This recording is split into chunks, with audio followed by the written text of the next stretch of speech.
E a gente fala de um crime brutal e covarde. Uma mulher de 31 anos com deficiência foi estrangulada no Paranoá. O homem que, segundo a polícia, confessou o crime, foi detido e depois ele foi solto, para depois ter que ser preso novamente. Como entende isso? Olha essa história. Sorridente e especial. Qual o seu nome? Qual o seu nome? Qual o seu nome? Assim, era Marcela Rocha Alencar, de 31 anos. Apesar da idade, a família diz que era como se fosse uma menina. Era uma criança inocente, porque eu chamava a atenção dela, ela nem para me responder, ela não respondia, eu só ficava calada, sorrindo. Eu comecei a prender ela, dedicar para ela não ir para a rua, ela passou a ser agressiva com a gente. Então, eu pedi socorro na Defensoria Pública pela internação para ela, não me deram suporte nenhum.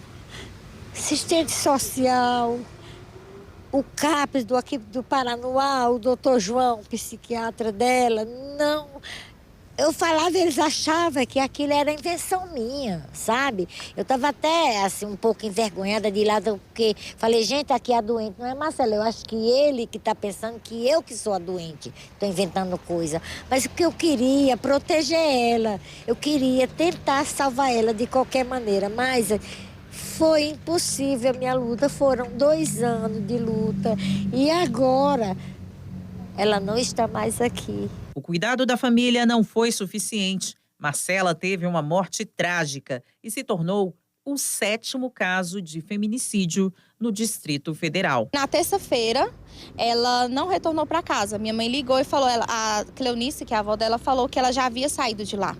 Então, anoiteceu na terça, deu o dia seguinte da quarta, na quinta foi quando a gente já começou as buscas por ela e infelizmente ontem, às 11 horas da manhã, a gente teve essa triste notícia de que foi achado um corpo e a todo momento a gente não queria acreditar que poderia ser ela, né, porque ela deixou 2 filhos pequenos, né, ela era portadora de necessidades especiais e a gente não acreditava, não queria, né? Na verdade eu ainda não acredito, né? A forma que hoje a gente foi no ML, que eu fui reconhecer o corpo dela, não é aquela pessoa que a gente conheceu em vida, né? O corpo está bem debilitado, infelizmente a gente não pode fazer um sepultamento, o enterro digno a gente já está dando, né? Mas a gente não pode ter aquela última lembrança dela, aquela imagem dela, infelizmente, porque a que eu vi hoje, eu já tentei colocar na minha cabeça que aquela ali não foi a Marcela que conviveu comigo durante 29 anos.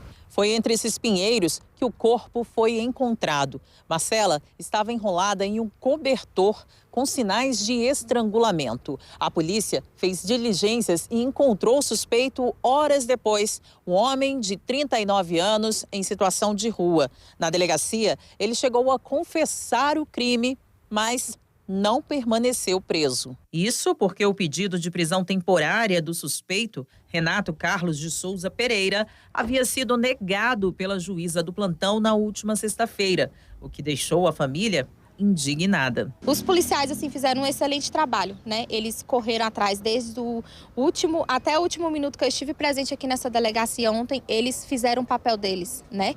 Mas em que papel, do que adianta o policial fazer o papel de prender o assassino? Ele foi réu confesso, ele chegou na cara da gente, confessou o crime, falou a forma que ele matou e como que uma juíza, eles pedem um mandato de prisão, uma juíza mulher, porque a gente está falando de um caso de feminicídio, a gente não está falando de uma morte qualquer, uma morte natural. A gente está falando de feminicídio, como é que uma juíza, mulher, sabe que a vítima foi, né, sua vida foi ceifada de uma forma cruel, não achou que a medida protetiva fosse de urgência ali naquele momento e ele simplesmente foi para a audiência de custódia e saiu pela porta da frente como se não devesse nada. Como é que eu mato uma pessoa? Confesso que matei. E na audiência de custódia eu saio pela porta? Isso é injusto. Que justiça é essa? A liberdade de Renato durou poucas horas depois da confissão e soltura.